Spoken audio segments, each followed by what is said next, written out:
مقدس کی اہمیت کا جنازہ نکل رہا ہو، جب ایمان والوں کے دلوں سے حافظ اور عالم کی عظمت جان بوجھ کر کے دلوں سے نکالنے کی سازشیں کی جا رہی ہوں، ایسے وقت میں کہ غیر کا شکوہ کیا کہ جب اپنے ہی علماء سے بدگمان ہونے لگے ہوں، جب علماء کی میں اور آپ برائیوں میں مشغول ہونے لگے ہوں، جب ان کو شکوک و شبہات کی نظروں سے ہمارے ایمان والے دیکھنے لگے ہوں، تو کیوں نہ میں قابل مبارکباد پیش کروں ان ماں باپ کو کہ جن کے نور نظر، جن کے لخت جگر، جن کے معصوم طلبہ ایسے پرفتن دور میں اپنے سینوں کے اندر قرآن کو بساتے ہیں، قرآن کو پیوست کرتے ہیں، راتوں کی محنت کو کامیاب بناتے ہیں، دنوں کی محنت کو کامیاب بناتے ہیں۔ اے اللہ کے نیک بندے، مجھے اور آپ کو یہ سمجھنا چاہیے کہ ایسے پرفتن دور میں کہ جب دشمن کسی سازش میں ہمہ وقت کوشش میں لگا ہوا ہو کہ کسی طریقے سے ان مسلمانوں کے دلوں سے، ان ایمان والوں کے دلوں سے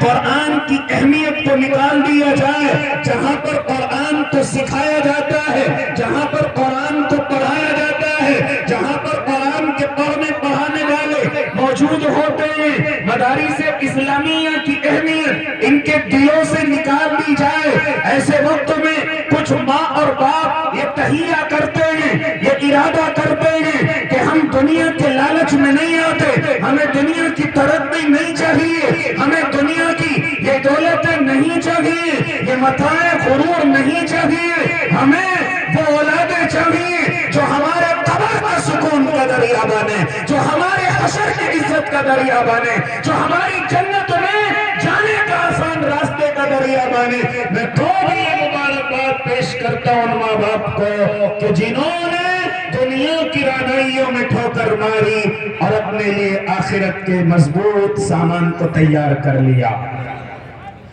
ذرا میں گفتگو کرتا چلوں، یہ سازش تو شاید پہلے ناکام ہو چکی ہے۔ آج کی دنیا کے لوگ اگر یہ سازش کرنا چاہیں کہ اس عوام اور بھولی بھالی مومن جو انسانیت ہے ان کے دلوں سے قرآن کی اہمیت نکل جائے، اس سے پہلے ایک طاقت اس زمین پر آئی تھی اور اس زمین کو اپنا غلام بنایا تھا، اس زمین پر وہ برسر اقتدار ہوئے تھے، غلامی کی زنجیریں اس زمین کے لوگوں کے پیروں میں ڈال دی تھی، اور اس وقت میں جب وہ ہر سازش میں ناکام ہو رہے تھے تو بریٹانیہ کی حکومت نے مشورہ کیا تھا کہ اے لوگوں، کون سی وجہ ہے کہ ہم اس زمین پر کامیاب نہیں ہو رہے ہیں؟ ایک تحریک جنم لیتی ہے، اگر ایک کا سر کچلتے ہیں دوسری جنم لیتی ہے، ایک کو ہم ملیمیٹ کرتے ہیں تیسری جنم لیتی ہے، کیا وجہ ہے؟ تو کیا وجہ ان کے سامنے نکل کر کے آئی تھی؟ ذرا معلوم کرو اپنے علماء سے، یہ مجھے اور آپ کو بتائیں گے کہ ان کے دلوں کے اندر یہ بات ڈالی گئی تھی، اے گوری چمڑی والے، جب تک اس زمین پر قرآن والے موجود ہیں، مدارس اسلامیہ موجود ہیں، علماء کا ایک جمع غفیر موجود ہے، ان کے دلوں میں جذبہ جہاد اور وطن سے محبت موجود ہے، تو کبھی اپنی سازش میں کامیاب نہیں ہو سکتا، تو کبھی اپنی سازش میں وہاں مکمل نہیں ہو سکتا۔ پھر کیا ہوا تھا؟ اے اللہ کے نیک بندوں، اس طاقت میں ایک سازش چلی، قرآن کے نسخوں کو نظر آتش کیا، پانی میں غرق کر دیا۔ کہاں تک گفتگو کرو؟ جب علماء کی بات آئی تو ان کو سولیوں پر چڑھا دیا گیا، شولوں پر بھون دیا گیا۔ کہاں تک گفتگو کرو؟ علماء کو ننگا کیا اور شولوں پر جلتے ہوئے ان کو کباب کی طرح بھون دیا گیا۔ کہاں تک گفتگو کرو؟ پھر وہ زمانہ وہ وقت بھی دیکھا کہ لوگوں نے خنزیروں کے گوشت کو نکال لیا ہے اور خنزیر میں علماء کو لپیٹ کر کے جلا دیا گیا ہے، توپ کے دہانوں پر جلا دیا گیا ہے۔ اے اللہ کے نیک بندے، لیکن دنیا نے دیکھا وہ طاقت نسخوں کو غرق کر کے تھک گئی، علماء کو سولیاں چڑھا کر کے تھک گئی، داڑھی ٹوپی والوں کو شوٹ آؤٹ کر کے تھک گئی، یہاں تک کہ اس کی سازش یہ تھی کہ ایمان والے اور اسلام والے اس زمین سے ختم ہو جائیں اور یہ گوری چمڑی والا یہاں پر حکومت کرے۔ لیکن رب کعبہ کی قسم مجھے کہنے دیجئے کہ دنیا دیکھ ہیں، علماء پہلے سے زیادہ ہیں، دعوت پہلے سے زیادہ ہے، داڑھی ٹوپی پہلے سے زیادہ ہے، اللہ کے شیر دین پر مٹنے والے پہلے سے زیادہ ہیں، وطن کی محبت میں اپنے آپ کو کھپانے والے پہلے سے زیادہ ہیں، لیکن جا کر کے برطانیہ کے ایوانوں میں یہ اعلان سنا دیا جائے کہ ایک بھی گوری چمڑی والا اس زمین کے کسی ٹکڑے کا مالک نہیں ہے۔ اے اللہ کے نیک بندو، یہ سازش تو اس وقت بھی کامیاب نہ ہوئی تھی جب سب کچھ طاقت ان کے ہاتھ میں تھی، جب سب کچھ ان کے ہاتھ میں تھا، اور کیسے کامیاب ہو جاتی جب قربانیاں دے کر کے مکمل ہو گئے، جب پورے قربانیاں دے چکے، جب علماء سپے ہستی سے مٹا دیے گئے اور علماء کی اولادیں اس زمین پر موجود رہی، ہاں جب داڑھی ٹوپی والے اس زمین سے ختم کر دیے گئے، لیکن حریت کی اور اس زمین کی آزادی کی کوئی چنگاری بجھنے کا نام نہیں لے رہی تھی۔ تو ایسے وقت میں انگریز ایک اور چال لے کر کے آتا ہے، وہ چال یہ تھی کہ ان لوگوں کو کہ جن کے بڑے دنیا سے رخصت ہو گئے ان کے یتیموں کو بلایا جائے، ان کو سہارا دیا جائے، ان کو روٹی کپڑا مکان دیا جائے، ان کو اسلام سے نکالا جائے، ان کو دین سے دور کیا جائے، ان کو اللہ کی محبت سے دور کیا جائے۔ یہ ایسی سازش تھی جس کا جواب ملنا مشکل تھا۔